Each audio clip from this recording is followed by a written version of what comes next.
ठीक है, सबसे पहली बात मैं आपको ये बता दूं कि जो है जेएनयू का जो एंट्रेंस एग्ज़ाम होता है वो काफ़ी टफ लेवल का होता है। ठीक है, अगर आप बहुत डिटेल में सारी चीज़ों को स्टडी करेंगे, जो भी सिलेबस है उसके अकॉर्डिंग अगर पढ़ेंगे तो जेएनयू एंट्रेंस एग्ज़ाम क्रैक करना बहुत बड़ी बात नहीं होती है, आप कर सकते हैं।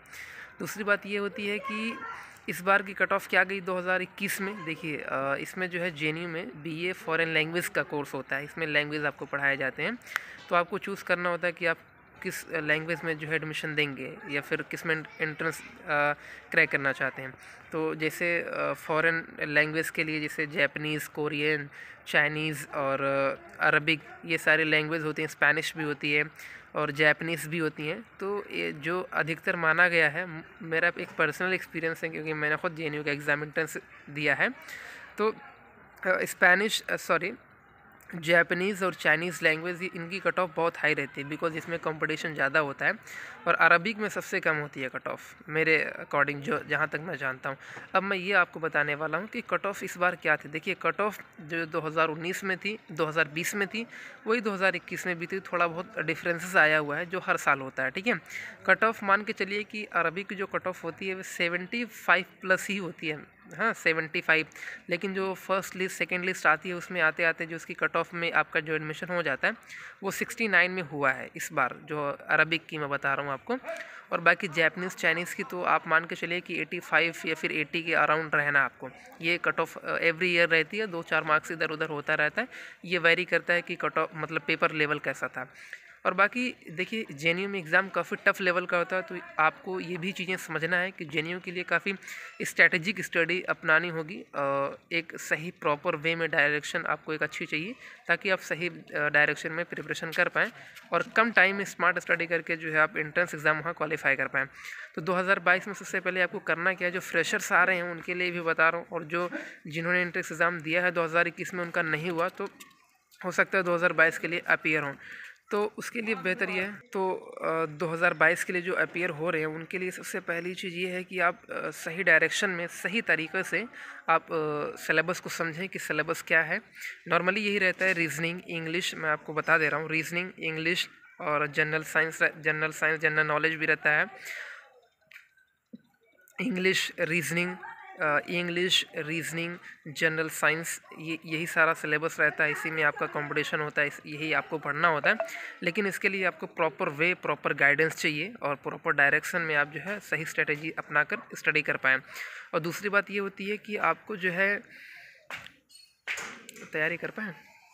हाँ, दूसरी बात ये होती है कि प्रीवियस ईयर पेपर को जब आप देखेंगे, जो लास्ट ईयर हुआ है 2020 और 21 का, तो इससे आपको एक अंदाज़ा होगा कि हाँ एएमयू किस तरह के क्वेश्चंस पूछता है और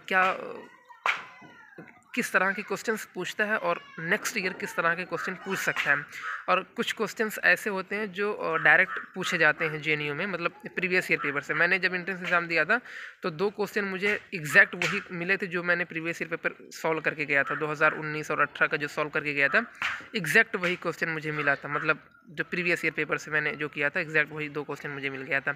तो इसके लिए मैं आपको गाइड करूँगा कि आप प्रीवियस ईयर पेपर को बहुत डिटेल में देखिए, डिस्कस करिए, उसको कायदे से पढ़िए, सारी चीज़ों को समझिए कि कहाँ से क्वेश्चन पुटअप किया गया है और कहाँ से क्वेश्चन जो है इमर्ज हो रहे हैं। तो ये सारी चीज़ें समझेंगे तो एंट्रेंस एग्ज़ाम ओवरऑल एक आसानी पैदा होती है कि आप एंट्रेंस एग्ज़ाम क्वालिफाई कर पाएँ। अब मैं आपको थोड़ा सा बेनिफिट्स बता दे रहा हूँ कि जेएनयू में जाने का क्या बेनिफिट्स है और क्यों लोग इतना जाते हैं, क्यों कंपटीशन होता है। देखिए पहली बात, जेएनयू सेंट्रल यूनिवर्सिटी है। हिंदुस्तान में कोई भी ऐसी यूनिवर्सिटी नहीं है जो जेएनयू से सस्ती हो। सस्ती इन द सेंस मतलब ये हुआ कि इसका फ़ीस स्ट्रक्चर बहुत ही कम होता है, चाहे वो जेएनयू में फॉर मतलब अंडर ग्रेजुएट कोर्स हो या पोस्ट ग्रेजुएट कोर्स हो या फिर पीएचडी हो। ठीक है, वो कोई यूनिवर्सिटी नहीं दे पाएगी ये फैसिलिटीज़। बाकी यूनिवर्सिटी में जो है यूनिवर्सिटी का जो फैकल्टी है और जो वहाँ का ग्राउंड है, जो वहाँ का इन्वायरमेंट है, हॉस्टल है, वहाँ की कैंटीन है, वहाँ का जो खाना है, डाइनिंग वगैरह, तो एक मतलब कह सकते हैं कि ओवरऑल बहुत बेहतर है। अगर उसको मैं रेटिंग दूँ आउट ऑफ 100 में, तो मैं आउट ऑफ 10 में तो मैं 10 उसको रैंकिंग मतलब वो दूंगा, अपना वोट दूंगा, क्योंकि वो सारी चीज़ें बेहतर है वहाँ पर। तो कम फीस में जो इकोनॉमिकली वीक होते हैं, जिनका फाइनेंशियल सिस्टम सही नहीं होता है, उनके लिए तो बेहतर है ही। जिनका सही भी है और जो पढ़ने में अच्छे होते हैं उनका भी एंट्रेंस एग्ज़ाम वहाँ क्वालिफाई होता है, करते हैं, मैंने देखा है। तो ओवरऑल मेरा सजेशन यही रहेगा कि अगर आप जाना चाहते हैं 2022 के लिए मन बना रहे हैं, तो उसके लिए आपको डिटेल में एक सही डायरेक्शन में स्ट्रेटजी अपनानी है और थोड़ा सा अपने अंदर मोटिवेशन भी पैदा करना है कि हिंदुस्तान में इससे बेहतर यूनिवर्सिटी कहीं नहीं मिलेगी।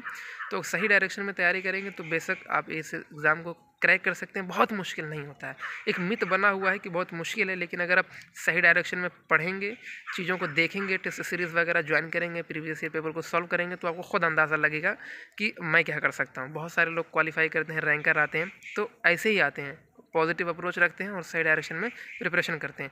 ओवरऑल ये मेरा था जेएनयू के बारे में। अगर कोई भी कन्फ्यूज़न या रह जाता है, क्वेश्चन आपको पूछना है, तो आप मुझे इंस्टाग्राम पे फॉलो कर सकते हैं, वहाँ पर आप जो पूछना चाहें पूछ सकते हैं। लिंक मैं डिस्क्रिप्शन में अटैच कर दूँगा। बाकी अगर किसी और यूनिवर्सिटी या फिर कुछ और जानना है तो कमेंट बॉक्स में ज़रूर पूछिए, बताइए। मैं उस पर वीडियो बनाने की कोशिश करूँगा और आपकी परेशानियों को दूर करने की पूरी कोशिश करूँगा। चैनल पे नए आ रहे हैं गाइस तो सब्सक्राइब जरूर कर लीजिएगा ताकि इसी तरह का कंटेंट आपको मिलता रहे। मिलते हैं गाइस किसी नेक्स्ट वीडियो में, तब तक के लिए बाय बाय, टेक केयर।